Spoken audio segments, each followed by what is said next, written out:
খরা মোকাবেলা করার জন্য পুকুর, নদ-নদী, খাল-বিল খনন করে পানি ধরে রেখে তা খাবার সময় ব্যবহার করার জন্য সবাইকে উদ্বুদ্ধ করতে হবে।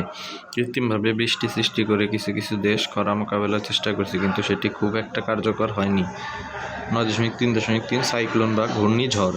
সাইক্লোন শব্দটি এসেছে গ্রিক শব্দ KYKLOS থেকে, যার অর্থ হল সয়েল অফ স্নেকস বা সাপের কুণ্ডলী। সাইক্লোন স্যাটেলাইট ছবি থেকে দেখা যায় প্রচণ্ড গতিবেগ সম্পন্ন বাতাস কুণ্ডলীর আকারে ঘুরপাক খাচ্ছে, অর্থাৎ নিম্নচাপের কারণে যখন বাতাস প্রচণ্ড গতিবেগে ঘুরতে থাকে তখন সেটাকে সাইক্লোন বা ঘূর্ণিঝড় বলে। দক্ষিণ এশিয়াতে আমরা যেটাকে সাইক্লোন বলি, আমেরিকা সেটাকে হ্যারিকেন এবং দূরপ্রাচ্যের দেশগুলোতে টাইফুন বলে। বাংলাদেশের উত্তর হিমালয় পর্বত, দক্ষিণে বঙ্গোপসাগর এবং মাঝখানে ফানেল আকৃতির উপকূলীয় এলাকা বিদ্যমান। ভৌগোলিক অবস্থার কারণে বাংলাদেশ সাইক্লোনের জন্য খুব ঝুঁকিপূর্ণ দেশ।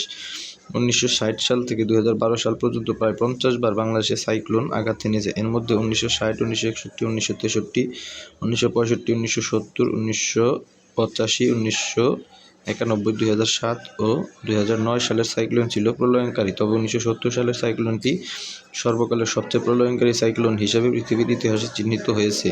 এই ঝড়ে প্রায় 5 লক্ষ প্রাণহানি ঘটেছিল। 1991 সালের ঘূর্ণিঝড়ে প্রায় 1,40,000 প্রাণহানি ঘটেছে। 2007 ও 2009 সালের সাইক্লোন সিডর ও আলয়তে যথাক্রমে 10,000 ও 7,000 লোকের প্রাণহানি ঘটেছে। এছাড়াও এই সাইক্লোন লক্ষ লক্ষ মানুষ গৃহহীন হয়ে পড়েছিল।